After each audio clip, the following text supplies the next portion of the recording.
Hello students, welcome to my channel. हम आपका chapter कर रहे हैं दैट इज़ क्वाड्रिलेटरल्स। तो क्वाड्रिलेटरल्स में हम यहाँ पे डिस्कस करने वाले हैं एग्जाम्पल नंबर 6। इसमें देखिए आपके पास क्या है, ये आपके पास ए बी सी एक ट्रायंगल है। A B C is a triangle, D E F are respectively mid points of. D किसका मिड पॉइंट है? ए बी साइड का। बी सी साइड का मिड पॉइंट है ई, और ये एफ जो है ये मिड पॉइंट है ए सी साइड का। ठीक है। Show that triangle A B C is divided into 4 congruent triangles. देखिए ये ट्रायंगल, इस ट्रायंगल के ये जो सेंटर में डी ई एफ बनी है इसके कॉन्ग्रुएंट है, हमने ये प्रूव करना है। और एक ये जो ट्रायंगल बनी है ये भी इसके कॉन्ग्रुएंट है, और देन यहाँ पे ये जो ट्रायंगल बनी है ये भी इसके कॉन्ग्रुएंट है।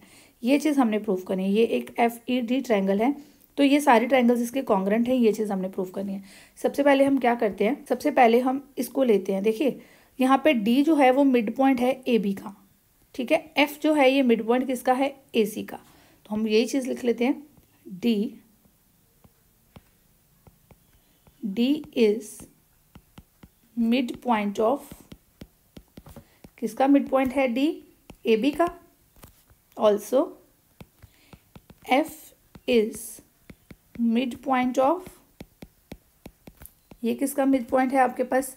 सी ए का।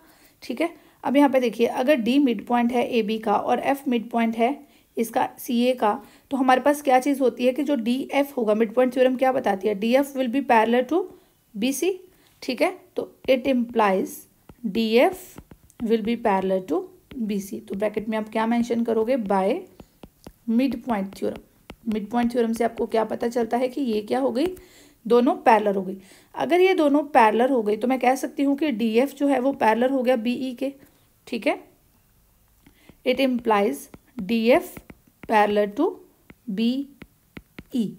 सिमिलरली क्या कह सकते हैं? देखिए बी डी जो है वो पैरेलल हो जाएगी ई एफ के, क्योंकि यहाँ पे भी हमारे पास सेम ही चीज़ बन जाएगी, इसका मिड पॉइंट।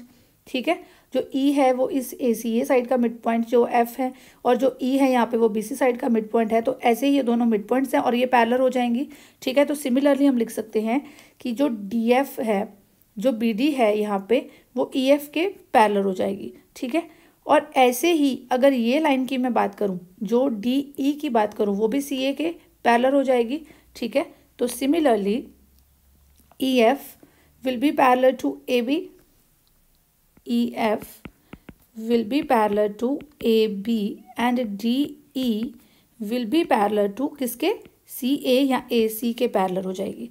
ठीक है। अब ये साइड्स जो है ये आपस में पैरेलल आ गई। हमने यहाँ पे ये दो चीज़ें हमें चाहिए थी, ये दो चीज़ें डी एफ और बी ई। इन दो चीज़ों से हमें क्या मिल गया कि ये देखिए डी एफ और बी ई और ई एफ और ए बी ये आपस में पैरेलल आ गए। तो हमें क्या मिल गया कि B E F D is a parallelogram. ठीक है। तो therefore D F E B is a parallelogram. ये क्या बन गई? एक पैरेललोग्राम बन गई। सिमिलरली और भी पैरेललोग्राम्स बन रही हैं यहाँ पे, D E C F. D E C F is a parallelogram, तो यहाँ पे भी आप लिख सकते हो डी ई सी एफ।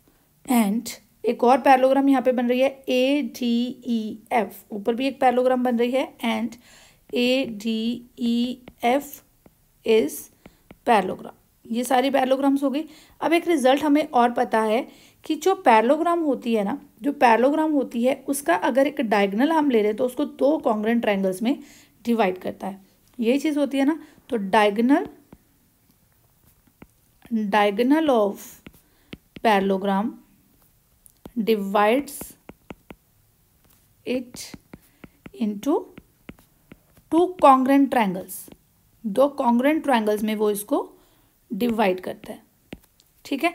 अब वो दो कॉन्ग्रुएंट ट्रायंगल्स कौन कौन सी होंगी? देखो ये अगर मैं ले लूँ B E F D in parallelogram B E F D, triangle कौन सी कॉन्ग्रुएंट हो जाएगी? देखिए डी एंगल पे यहाँ पे आप साइड क्या लोगे? B D E. क्या ट्रायंगल लोगे? B D E. Triangle B D E will be congruent to, किसके कॉन्ग्रुएंट हो जाएगी? अब ये जो डी एंगल है वो ई के इक्वल है, तो यहाँ पे ई को आप सेंटर में लोगे, तो F E D will be congruent to F E D. ठीक है। सिमिलरली बाकी ट्रायंगल्स भी हम लिख देते हैं। सिमिलरली ट्रायंगल DAF, यहाँ पे देखिए ट्रायंगल DAF किसके कॉन्ग्रुएंट हो जाएगी, DAF। अब DAF एंगल किसके इक्वल आ रहा है, E के इक्वल आ रहा है ना, तो E को सेंटर में FED के कॉन्ग्रुएंट हो जाएगी, will be congruent to triangle FED। और दूसरा ट्रायंगल, अब यहाँ पे कौन सी ट्रायंगल बच गई है, यहाँ पे ट्रायंगल बच गई है हमारे पास EFC। EFC जो ट्रायंगल है वो किसके कॉन्ग्रुएंट हो जाएगी, FED के कॉन्ग्रुएंट हो जाएगी। EFC will be congruent to triangle FED। यही चीज़ हमने प्रूफ करना था कि जो ज्वाइन करके DEF को ज्वाइन करके जो ट्रायंगल बनी है वो ये बाकी सारे ट्रायंगल्स के कॉन्ग्रुएंट है। तो यही चीज़ हमने प्रूफ करनी थी कि हमारे पास कितने ट्रायंगल्स मिल जाएंगे, हमें 4 कॉन्ग्रुएंट ट्रायंगल्स जो हैं वो हमें मिल जाते हैं यहाँ पे। क्लियर। अगर आपको वीडियो पसंद आई है तो जल्दी से चैनल को सब्सक्राइब कर लो, बिकॉज ऐसी बहुत सारी वीडियोज़ और भी आपको देखने को मिलने वाली हैं। Thank you and keep watching.